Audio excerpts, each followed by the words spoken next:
Good afternoon all of you. जैसा कि आप जानते हैं, पिछले वीडियो में हमने 7 चैप्टर के अति लघु उत्तरीय प्रश्न करवाए थे। आज हम कुछ लघु उत्तरीय प्रश्नों की जानकारी प्राप्त करेंगे।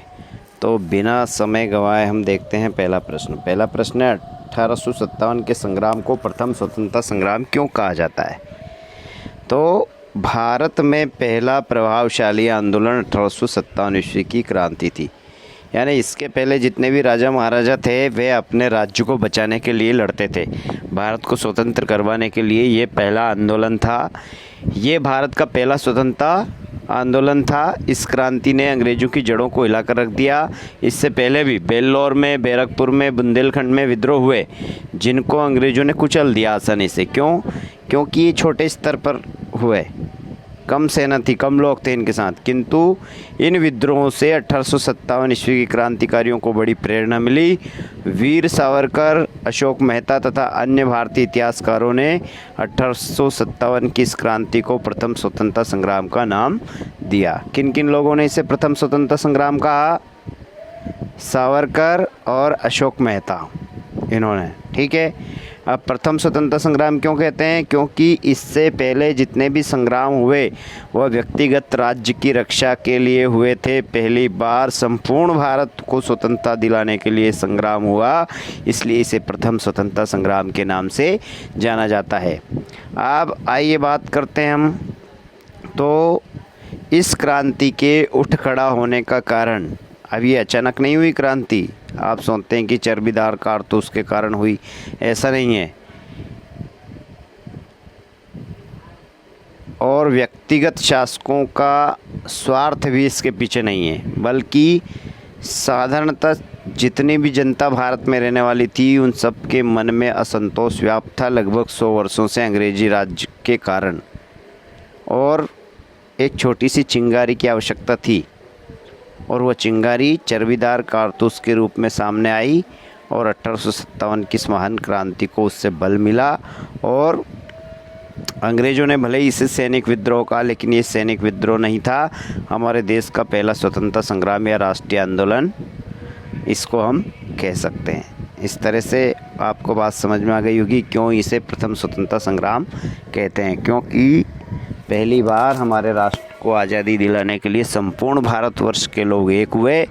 राजा महाराजा, जमींदार, सैनिक, जितने भी लोग थे उन सब लोगों ने एकता दिखाई, राष्ट्रीय भावना दिखाई। और अंग्रेज़ों को हमारे देश से बाहर निकालने के लिए पहला आंदोलन था, इसीलिए इसे प्रथम स्वतंत्रता संग्राम के नाम से जाना जाता है। आइए दूसरा प्रश्न हम देखते हैं। तो दूसरा जो प्रश्न है 1857 के पूर्व ब्रिटिश शासन के विरुद्ध विद्रोह अपनी आरंभिक अवस्था में असफल क्यों हुए। यानी पहले भी बहुत सारे विद्रोह हुए, लेकिन ये असफल क्यों गए? तो बहुत सारे कारण हैं असफलता के। ईस्ट इंडिया कंपनी ने विजय के माध्यम से भारतीय प्रदेशों का अनुचित तरीके से कंपनी के साम्राज्य में विलय करके तथा भारतीय जनता का शोषण करके भारतीय जनमानस को असंतोष एवं आक्रोश की भावना से भर दिया था। इसका परिणाम ये हुआ कि 1765 से लेकर के 1856 तक देश के विभिन्न भागों में दर्जनों विद्रोह हुए। इनमें से कई विद्रोह किसान आदिवासियों ने किए, जिन राजाओं के राज्य को छीन लिया उन्होंने किए, जमींदारों की ज़मीनें छीन ली उन्होंने किए। सरदार के नेतृत्व में भी बहुत सारे विद्रोह हुए। कंपनी की फौज के सिपाहियों ने भी कुछ जगह विद्रोह कर दिया और विद्रोह का झंडा ऊंचा किया। तो हम यहाँ पर क्या पढ़ रहे हैं कि पहले के जो विद्रोह थे वो असफल क्यों हो गए, ये कारण पढ़ रहे हैं। किसानों ने विद्रोह किए, जमींदारों ने विद्रोह किए, सरदारों ने विद्रोह किए, शासकों ने भी विद्रोह किए, लेकिन ये असफल क्यों हो गए? असफलता का कारण एक ही था कि जितने भी विद्रोह 1857 की क्रांति के पहले हुए वह स्थानीय स्वरूप था उसका। कैसा स्वरूप था? स्थानीय स्वरूप। और इसीलिए उसका जल्दी दमन हो गया। लेकिन फिर भी उनका महत्व है। क्यों? क्योंकि भले ही वो गंभीर चुनौती उत्पन्न नहीं कर सके अंग्रेज़ों के खिलाफ, लेकिन 1857 की जो चिंगारी है प्रथम स्वतंत्रता संग्राम के नाम से जिसको हम जानते हैं, उसको उससे काफ़ी बल मिला।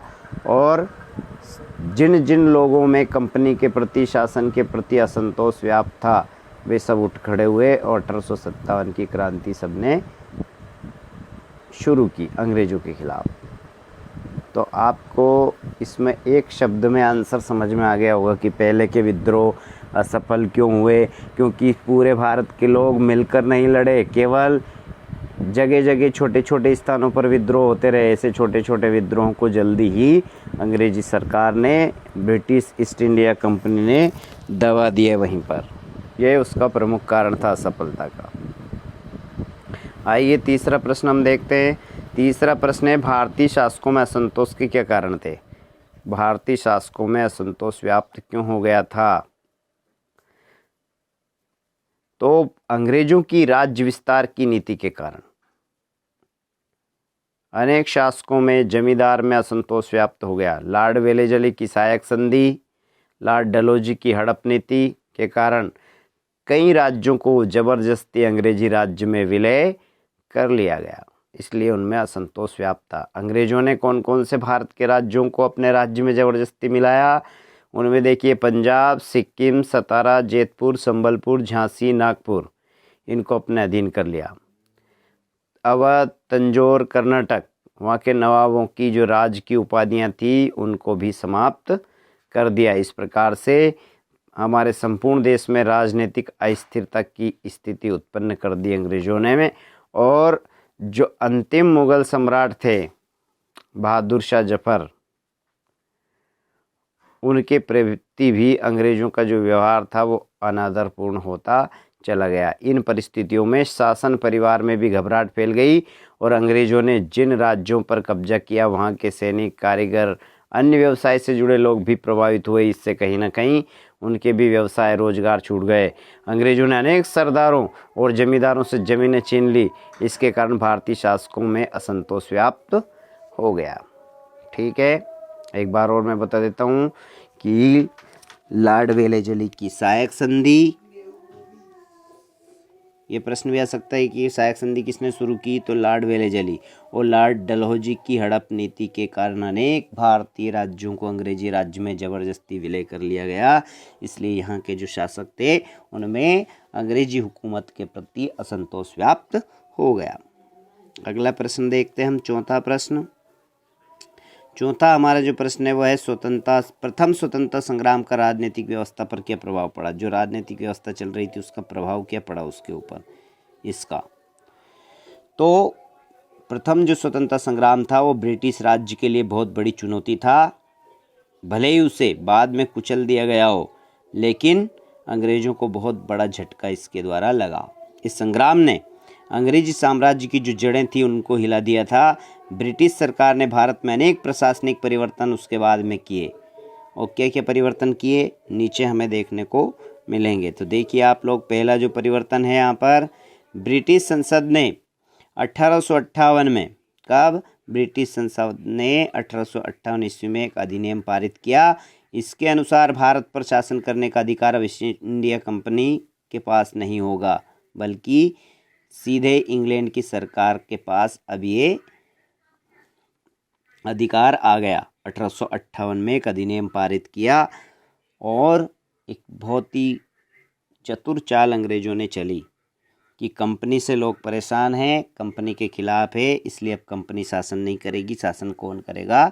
इंग्लैंड की सरकार करेगी। दूसरा जो पॉइंट है, 1858 के पश्चात सेना का भी पुनर्गठन किया गया, क्योंकि पहले के जो सैनिक थे उन्होंने खिलाफत कर दी थी अंग्रेज़ों की, इसलिए अंग्रेज़ों का भारतीय सैनिक से अब विश्वास उड़ गया था। अतः जितने भी बड़े बड़े पद थे उनके ऊपर अंग्रेज अधिकारियों की नियुक्तियां की गई। दूसरा ये राजनीतिक परिवर्तन हुआ। तीसरा राजनीतिक परिवर्तन क्या हुआ? ब्रिटिश शासन ने देशी रियासतों का विलय करने की नीति में भी परिवर्तन किया और उत्तराधिकारियों की गोद लेने के अधिकार को मान्यता प्रदान कर दी। पहले उन्होंने कहा था कि कोई भी गोद नहीं ले सकता, लेकिन जब उन्होंने देखा कि क्रांति ज़्यादा भड़क सकती है और हमें यहाँ से निकाल भी सकते हैं लोग, इनको कंट्रोल करना मुश्किल हो जाएगा, ऐसी परिस्थिति में उन्होंने जानबूझ करके और मान्यता प्रदान कर दी उत्तराधिकारी को गोद लेने की। अब अगला जो है इसमें ब्रिटिश सरकार ने राजाओं, भूस्वामियों और जमींदारों के प्रति उदार दृष्टिकोण अपनाया। इस प्रकार उनका समर्थन प्राप्त करने की नीति अपनाई। यानी जितने भी बड़े बड़े लोग हैं, राजा हो, भूस्वामी हो, जमींदार हो, जब ये कंपनी की तरफ, सरकार की तरफ आ जाएंगे तो अपने आप ही जनता को भी अंग्रेज़ों का कहना मानना पड़ेगा। इस तरह से 4 प्रकार के उन्होंने परिवर्तन इसमें 1857 के अधिनियम के द्वारा किए। अगला प्रश्न है हमारा 1857 के स्वतंत्रता संग्राम की असफलता के कारण बताइए। बहुत ही इंपॉर्टेंट प्रश्न है, परीक्षा में पूछा जाता है। असफल क्यों हो गई थी हमारी जो क्रांति है? 2 कारण 2 नंबर में, 3 कारण 3 नंबर में, 4 कारण 4 नंबर में, ऐसे किसी भी प्रकार से इस प्रश्न को पूछा जा सकता है। तो यहाँ पर उसके कुछ कारण दिए हुए हैं। आइए एक एक करके हम इन कारणों को जान लेते हैं, क्यों असफल हो गया। पहला कारण है निर्धारित तिथि का अभाव, यानी कोई भी तारीख घोषित नहीं की गई थी कि इस तारीख से हमें आंदोलन शुरू करना है। अगर इस तरह की कोई तारीख होती तो संपूर्ण भारत में एक साथ क्रांति की ज्वाला भड़क उठती और अंग्रेज उसको दबा नहीं पाते। लेकिन ये जगह जगह, आज एक जगह हो गया, दूसरी जगह कल हो गया, तीसरी जगह परसों हो गया, ऐसा आंदोलन हुआ एक दूसरे के सुन करके। तो उससे क्या हुआ कि जगह जगह पर अंग्रेजों ने उसको दबा दिया। तो पहला कारण था निर्धारित तिथि से पूर्व होना, इसलिए इसको असफलता हाथ लगी। दूसरा कारण, दूसरा योग्य नेतृत्व का अभाव था, यानी कोई भी संगठित समूह नहीं था, कुशल नेता नहीं थे और न सैनिक थे जिन्होंने इसका नेतृत्व किया। जगह जगह अपने हिसाब से लोगों ने क्रांति कर दी, आंदोलन कर दिया, और उसका परिणाम क्या हुआ कि बाद में ये असफल हो गई। तो कुशल नेतृत्व का अभाव, ये दूसरा कारण था क्रांति की असफलता या प्रथम स्वतंत्रता संग्राम की असफलता का। तीसरा, यानी संपूर्ण जो भारतवासी थे वह इसमें सम्मिलित नहीं हुए। कुछ क्रांतिकारियों का साथ न देकर के कुछ नरेशों ने, कुछ राजाओं ने अंग्रेजों का सहयोग किया, और इस कारण से संपूर्ण भारतवासी पूर्ण उत्साह से अंग्रेजों के विरुद्ध संगठित नहीं हो पाए और ये क्रांति असफल हो गई। अब चौथा कारण इसका क्या है? तो चौथा जो कारण है वह है सैनिक शक्ति निर्बल होना, यानी जो क्रांतिकारी है उनमें वीरता और साहस की भावना का अभाव नहीं था, परंतु सैनिक शक्ति, लड़ना याद नहीं था उनको, सेना नहीं थी इनके पास, आधुनिक हथियार नहीं थे, इस कारण भी ये असफल हो गई। अगला देखते हैं हम, और 5वां कारण इसका, 5वां है हथियार की कमी, या देसी हथियार भी लिख सकते हैं हम। तो अधिकांश जो क्रांतिकारी है उनके पास आधुनिक हथियार नहीं थे, इसलिए वे अंग्रेजों का सामना नहीं कर पाए। तो आधुनिक हथियार की कमी से भी ये क्रांति असफल हो गई। ठीक है, अगला जो हमारा वीडियो होगा वो दीर्घोत्तरीय प्रश्नों का होगा। तब तक आप लोग इनको कंप्लीट कर लीजिए, लिखते भी चलिए साथ में। धन्यवाद।